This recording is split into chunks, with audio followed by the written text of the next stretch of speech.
Monsieur Rivoli? Ah non, Despaul, monsieur le professeur. Alors vous êtes monsieur Rivoli? Oui, monsieur le professeur. Eh bien, messieurs, d'abord quelques mots sur l'expérience que nous allons tenter aujourd'hui. Une théorie établie par des psychologues soutient que l'individu apprend correctement et d'une manière plus efficace lorsqu'il sait que chaque erreur de sa part lui attirera une punition. Une application dans la vie courante, c'est, par exemple, la fessée que les parents administrent à l'enfant lorsqu'il se trompe. Ils espèrent que cette forme de punition particulière incitera l'enfant à mieux se souvenir. Dans le cadre de cette université, nous intéressons seulement aux adultes. Et c'est scientifiquement que nous allons mesurer à quel degré chiffré la punition peut avoir une influence sur la mémoire. Aujourd'hui, messieurs, l'un de vous sera l'élève qui s'efforce de se souvenir, l'autre sera le moniteur qui, en lui infligeant des punitions progressives, va le conduire à mieux utiliser sa mémoire. Le mieux, il me semble, est de tirer au sort pour désigner qui sera le moniteur et qui sera l'élève. Ah, je suis le moniteur. Hein? C'est donc monsieur Rivoli qui sera l'élève.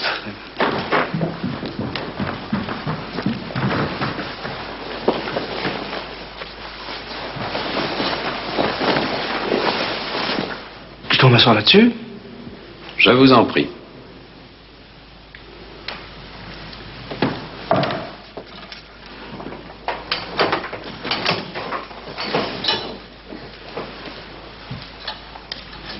C'est pas dangereux, votre truc. Qu'est-ce que c'est que ça?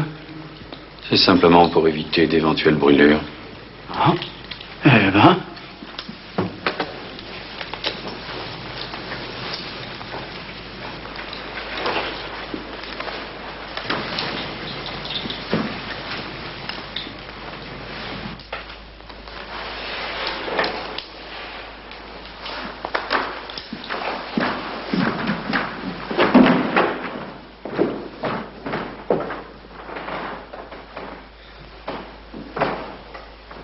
Messieurs, le principe de cette expérience est extrêmement simple. Voici une liste de 30 mots, associés chacun à un adjectif. Ciel bleu, animal féroce, vent violent, etc. Monsieur Despaul, vous allez lire à monsieur Rivoli ces 30 couples de mots. Ensuite, vous lui donnerez seulement l'adjectif, et il devra, de mémoire, vous dire à quel mot cet adjectif se rapportait. Ah oui, d'accord. Par exemple, quand je lui dirai bleu, il devra me répondre ciel. Quand je lui dirai féroce, il devra me répondre animal. Quand je lui dirai violent, vent. Vous avez très bien compris.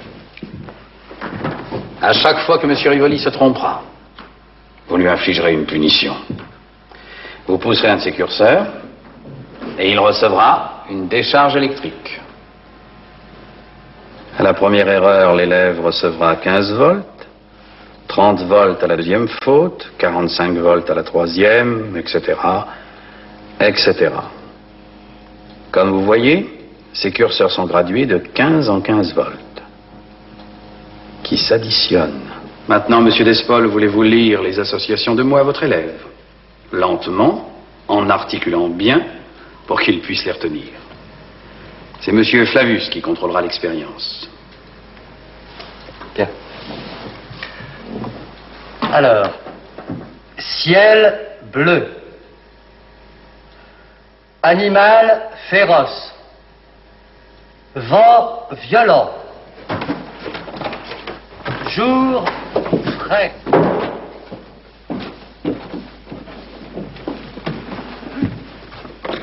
Citron jaune. Poisson grillé. œuf dur. Comment recrutez-vous vos candidats, professeur?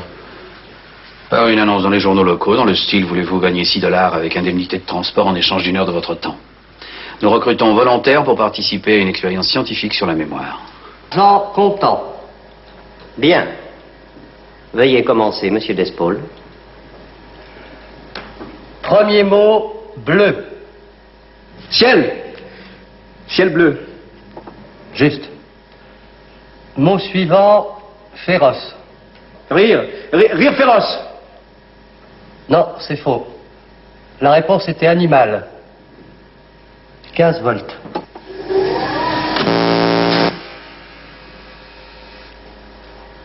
Mot suivant, violent. Violent, attendez, ça je le sais. Souffle. Souffle violent. Faux. La réponse était vent. Vent violent. 30 volts. Réfléchissez avant de dire n'importe quoi. Si vous croyez que ça m'amuse, moi, de vous envoyer des décharges. Allez. Mot suivant, frais. Frais. Attendez, ça n'est pas poisson? Vous croyez sérieusement que ces chocs électriques vont aider M. Rivoli à améliorer sa mémoire? Je répète. La mémoire de M. Rivoli ne présente ici aucun intérêt. Ce qui nous intéresse, c'est la capacité d'obéissance de M. Despol, sa soumission à l'autorité. L'autorité pour M. Despol, c'est le cadre de cette université, le professeur Flavius, moi-même, et nos blouses blanches qui sont les symboles de cette autorité. Nous venons de lui imposer un code de punition à infliger à une victime qui ne lui a rien fait. Jusqu'où va-t-il obéir à cet ordre imbécile et révoltant que nous venons de lui donner? Tout le problème est là. Mot suivant, jaune. Citron. Bien, très bien. Oui, c'était citron. Allons-y. Mot suivant, grillé. Pain grillé. Mais non, c'est faux. C'était poisson, poisson grillé. 165 volts. Arrêtez. Je refuse de continuer. Laissez-moi partir. Mais enfin, il va tout de même pas aller jusqu'à 450 volts. Je ne sais pas. Voyez-vous, il est évident qu'à partir d'un certain moment, M. Despol va devoir affronter un problème. D'un côté, sa soumission à l'autorité, exécuter la mission qui lui a été confiée. De l'autre, sa répugnance à faire souffrir sa victime. Despol va être progressivement secoué par un conflit intérieur presque insoutenable. Pour se tirer de cette situation, il devra rompre avec l'autorité et désobéir. C'est l'instant de cette rupture que nous étudions. Veuillez poursuivre, Monsieur Despol.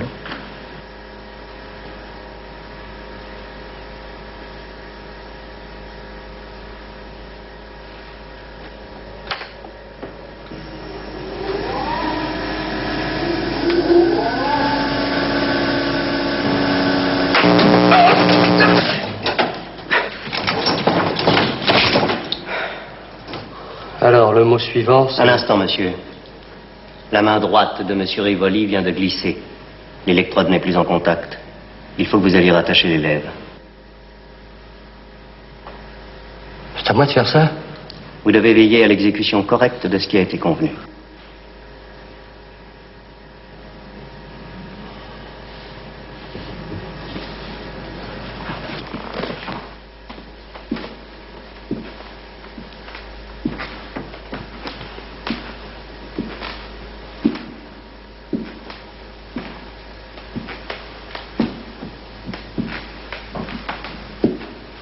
C'est une phase très intéressante de l'expérience. Le contact physique. Jusque-là, il agissait par manette interposée. Il doit maintenant toucher un homme qui ne lui a absolument rien fait et qu'il est en train de martyriser. Il arrive dans ces cas-là que le taux d'obéissance diminue. Je vous en supplie, monsieur. Arrêtez. Il faudrait mieux de vous concentrer et de ne pas répondre n'importe quoi. Qu'on en finisse, merde, on va pas y passer la nuit, non?